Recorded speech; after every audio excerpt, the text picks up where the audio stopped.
주말을 지나면서 코로나 상황은 좀 어떻게 됐을까요? 최정아 기자님. 네, 코로나19 신규 확진자 수가 1,433명을 기록했습니다. 주말 동안 검사 수가 이제 아무래도 줄어들다 보니 전날에 비해 300명 가량 확진자가 감소한 수치이기는 하나 일주일 전의 수치를 보면 절대 안심할 수가 없습니다. 지난 6일보다는 소폭 늘었는데요. 지난 6일에 1,375명이니까 좀 늘어나고 있는 추세라고 볼 수가 있네요. 네.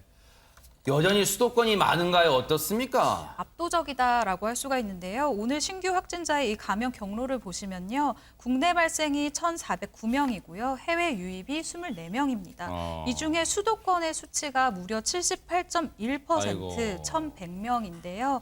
서울이 554명, 그리고 경기가 395명, 그리고 인천이 151명입니다. 네. 앞서 이 확진자 현황 꺾은선 그래프 좀 보여주세요. 앞서 이제 우리가 꺾은선 그래프를 봤을 때 참 기가 막히게 W자 형태였잖아요. 근데 지금 보세요. 1,433까지 내려왔다가 또 걱정되는 건 다시 올라갈까 봐 우상향으로. 그런데 지금 제일 좋은 건 저 1,433 이후에 쭉쭉쭉쭉쭉 떨어지면 얼마나 좋겠어요. 더 다시 반등하는 일은 없어야겠는데 그러려면 백신 접종도 중요할 것 같습니다. 장윤 변호사님. 그렇습니다. 지금까지 백신 접종률 추이 살펴보면요. 오늘 0시 기준 코로나19 백신 1차 접종을 마친 인구가 64.6%로 집계가 됐습니다. 3,315만 명 이상이 1차 접종을 마친 거고요. 또 2차 접종까지 모두 마친 접종 완료자 같은 경우에는 39.1%, 그러니까 2,006만 명 이상이 2차까지 접종을 완료했습니다. 네. 이 같은 추세로라면 정부가 애초에 목표로 내세웠던 추석 전 인구 70% 1차 접종, 이 목표를 아마 무난하게 달성하지 않을까 싶습니다. 그러다 보니까 박상희 소장님 오늘부터 추석 특별 방역 대책이 시작됐다면서요? 네, 그렇습니다. 오늘부터입니다. 추석 특별 방역 대책이 이제 시작이 되는데요.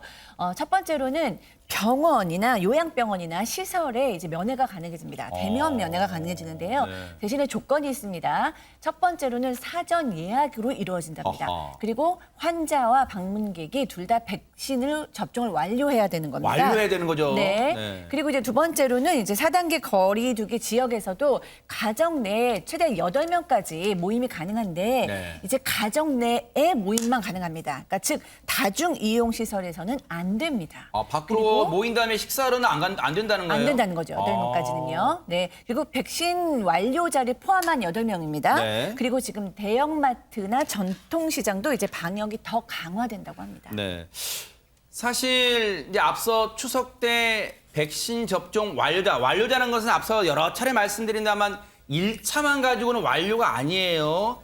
2차까지 맞으시고 2차 어제 맞았으니까 나는 완료자 그게 아니라 2차까지 맞으셔도 항체 형성 기간 2주가 흘러야만 접종 완료자입니다. 그분을 4분을 포함해야만 추석 기간에 댁에서 8분까지 모이신다는 거예요. 그런데 최정아 기자님, 지난번에 총리가 참 그동안 작년 추석부터 올해 설 그리고 이번 추석 때까지 참 고향에 가지 말란 말을 할 수가 없어 참 송구하다. 뭐 그런 얘기했는데 지금 이번에는 어떻게 분위기가 좀 바뀌고 있습니까? 그렇습니다. 우려의 목소리가 바뀌고 있는데요. 계속해서 네 자릿수를 기록을 하다 보니 이런 이야기가 나오는 것 같습니다. 일단 방역 당국에서는요.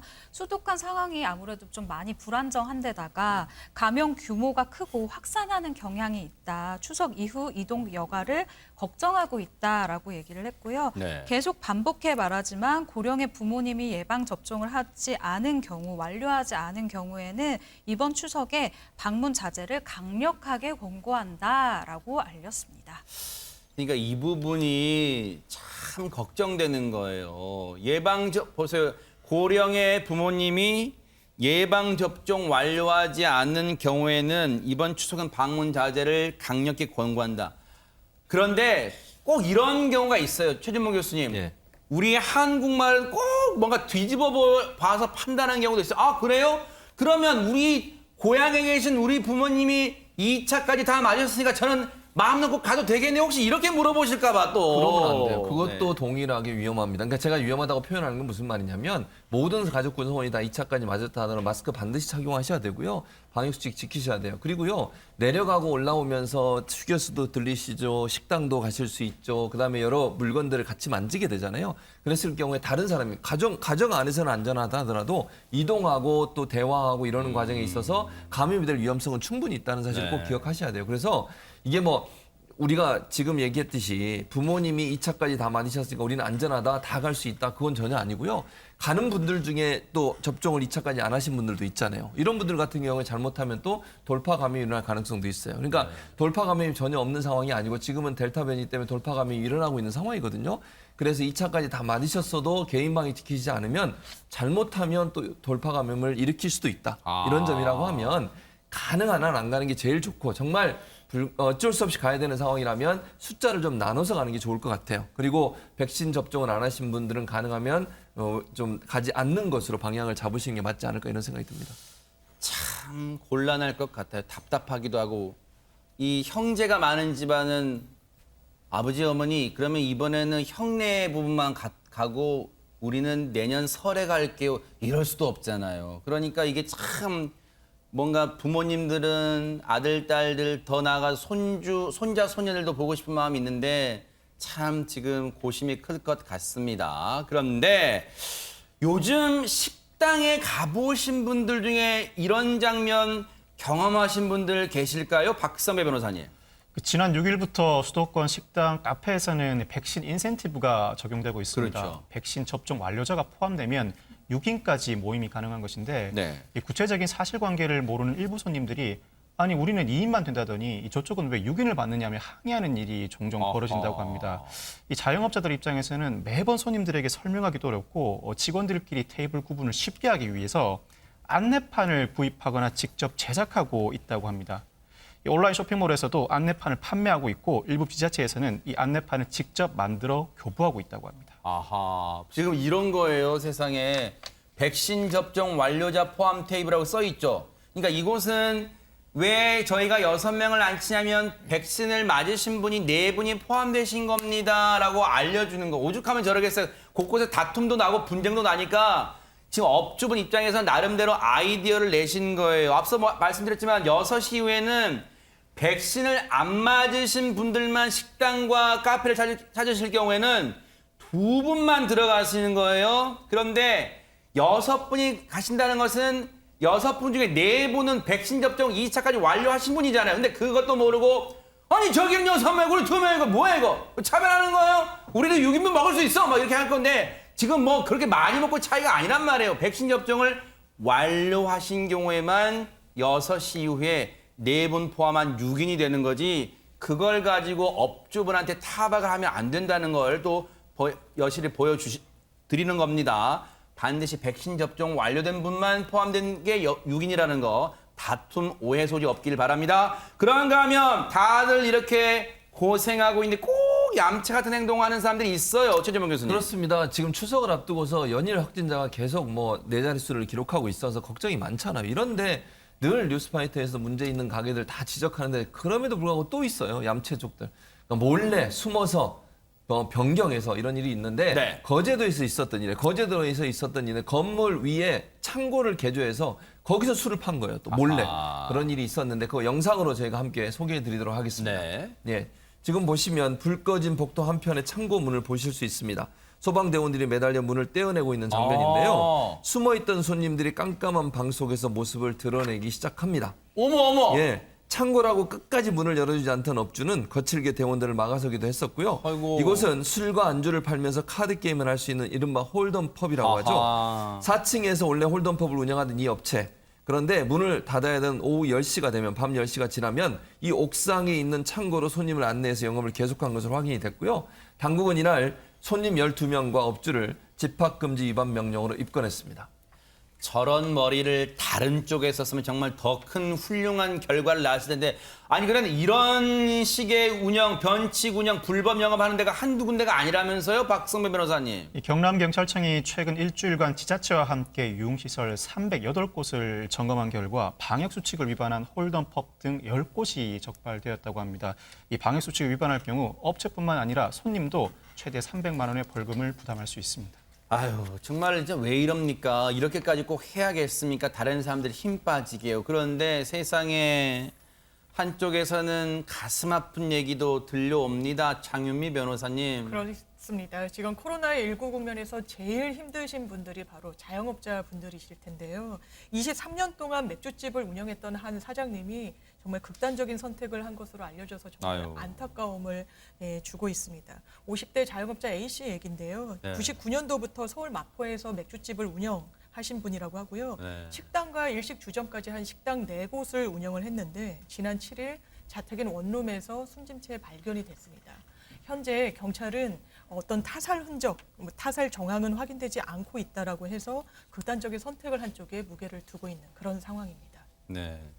아니, 식당을 4곳을 운영할 정도로 사업이 잘 되셨던 분이 왜 하루아침에 이런 안타까운 선택을 하셨던 걸까요? 최진봉 교수님. 코로나19 때문입니다. 그 전까지만 해도 전혀 문제가 없었어요. 사업이 잘 되고 있었고 4곳까지 확장할 정도로 사업이 점점점 잘 되고 있었는데 코로나19가 오면서 타격을 입기 시작합니다. 처음 2년 전 코로나19 시작되면서 그의 삶이 완전히 바뀌게 됐는데요. 매출이 절반 이상으로 줄어들게 됐고요. 시간이 지나면서 3분의 1로 줄어들고요. 그 뒤에 하루 10만 원 아래로 매상이 나오는 거예요. 아이고. 그러니까 매출이 10만 원밖에 안 되니까 운영이 전혀 안 되는 상황이었고요. 그리고 나 정부가 영업 제한 조치를 좀 더 강화했잖아요. 그때부터는 거의 손님이 뚝 끊기는 일까지 벌어지게 됐습니다. 이분 같은 경우에 100석 규모의 가게 한 곳만 남겨놓고 나머지 3곳은 다 문을 닫았고요. 아우, 세상에 4곳까지 잘 내고 나가던 있었는데. 분이 예, 그렇습니다. 그리고 이 월세가요 1,000만 원이래요. 그것도 100석 아우. 있는 규모에 있는 이 그 가게도 맥주집이요? 1,000만 원이고 직원 월급을 도저히 감당할 수 없게 된 거예요. 근데 이분이 너무 안타까운 게 뭐냐면 마지막 이제 안타까운 선택을 하기 전에 마지막으로 이 직원들에게 남은 월급을 주기 위해서 본인 원룸을 뺐고요. 아이고, 그리고 나서 모자란 돈은 지인에게 또 빌렸어요. 아이고. 그래 그 돈 마련해가지고 월급을 다 지급하고 그리고 본인이 안타까운 선택을 한 거예요. 이분이 숨진 이후 휴대전화에는요 채권을 요구하는 글들, 집을 비워달라는 문자 메시지가 많이 남아 있어서 사람들 안타깝게 했다고 합니다. 세상에 혹시 그런 마음이셨을까요? 모자란 부분, 그러니까 원룸까지 처분하고 그 돈으로 직원들 월급 밀리지 않기 위해서 다 월급 주고 혹시 모자란 부분 지인들한테 빌려서 줬다 그랬잖아요. 지인들은 그래도 이해할 거란 마음이 있으셨을지도 모르겠지만 어쨌든 그 마음이었을 것 같아요. 직원들한테 월급은 다 주고 싶었던 마음 같아요. 세상에 이분의 빈소에는 추모의 발길이 끊이지 않고 있다면서요, 박상희 네, 소장님. 그렇습니다. 특히 같이 일했던 직원들의 발길이 끊이지 않고 아이고. 있다고 합니다. 그러니까 이분이 어떤 분이었는지를 드러내고 있는데요. 굉장히 좀 안타까웠던 것은 영정 사진 속에 이분도 앞치마를 메고 있었다고 합니다. 아이고. 그래서 상주는 같이 일했던 자영업자가 맡으셨고요. 지인들이 이분을 인천 앞바다로 가서 해양장으로 치렀다고 합니다. 아이고. 그리고 이분을 기리는 온라인 추모 공간에 글이만 올라오고 있는데요. 네. 사장님께 드린 게 없어서 너무 죄송합니다. 힘들 때마다 항상 반갑게 맞이해 주셔서 감사합니다. 세상에. 8, 9년 전에 알바했던 저 누구예요? 사장님 이제는 편히 쉬세요. 이런 글이 올라왔다고 합니다. 그런데 참 이게 전국적으로 그럴 거 아니에요. 뭐 서울 수도권만 힘든 게 아니라 전남 여수에서도 비슷한 일이 벌어졌다면서요, 박성배 변호사님. 어제 오전 11시 40분경 전남 여수의 치킨집 사장 B 씨가 숨진 채 발견됐습니다. B 씨가 유서를 남겼습니다. 이 유서에는 경제적으로 힘들다, 부모님께 죄송하다 등의 내용이 담겨 있습니다. 너무너무 가슴 아픕니다. 진짜 코로나가 원망스럽고요. 정말로 지금도 자영업자분들의 한숨 소리가 여기까지 들리는 듯합니다. 그런데 그러다 보니까 이 정부가 지급하기 시작한 재난지원금 근데 이게 재난지원금이 다 지급되면 좋겠지만 이 가운데서도 누구는 받고 누구는 못 받고 또 이런 문제가 있단 말이에요, 최정아 기자님. 네, 혹시 깡이라는 단어 아시나요? 이른바 깡으로 불리면서 불법 환전을 하는 이런 모양새가 이번 재난지원금 지급과 맞물려서 다시 한번 아이고. 활개를 치는 모양새입니다. 지난 11일인데요. 경기도 한 지역 이 커뮤니티에 이런 글이 올라왔습니다. 한 자영업자가요. 동네에서 이 작은 가게를 하고 있는데 재난지원금이 현금화가 되냐라는 문의가 많이 들어온다라는 거예요. 예를 들면 10만 원을 이제 가게에 결제를 하고 이 가게 주인이 이 손님에게 9만 원을 현금으로 주는 이런 행위가 가능하느냐라는 문의가 들어오고 있다고 합니다. 장윤미 변호사님, 참 왜 이럴까요? 재난지원금은 여러분 아시는 것처럼 현금으로는 지급하지 않습니다. 이제 사용, 소비 촉진 목적이기 때문에. 그런데 이걸 가지고 현금화하려고 저런 짓을 해요, 또. 완전히 불법입니다. 이거 혹시 되는 거 아니야? 라고 생각하시는 분들, 이게 보조금 관리에 관한 법률 위반 사항에 해당하기 때문에 만약에 적발되면 다 환수 조치가 됩니다. 이 부분 유념하셔야 될 것 같고요. 당연히 이렇게 이 재난지원금의 성격과 다르게 깡을 하거나 현금화를 시도하는 사람들을 향해서 지금 인터넷상의 여론도 상당히 좋지 않습니다. 이 욕심이 끝이 없다. 네. 그리고 재난지원금을 눈먼 돈으로 생각하는 것 같은데 그러면 안 된다. 그리고 코로나로 입은 소상공인들에게 이 효과가 직접 미칠 수 있도록 소비하도록 우리 다 같이 노력하자. 이런 글들이 올라오고 있는 상황입니다. 네. 재난지원금 여러분 아시는 것처럼 소상공인분들, 자영업자분들 이런 쪽 가게에 가서 사용하시라고 그래서 대형 백화점 이런 거 다 안 되게 막아놨단 말이에요. 그런데 여전히 취지와는 다른 곳에 소비가 늘고 있다면서요. 그렇죠. 이것도 꼼수라고 저는 보여지는데요. 이 말씀하신 것처럼 대형마트라든지 백화점은 사용을 못하게 돼 있습니다.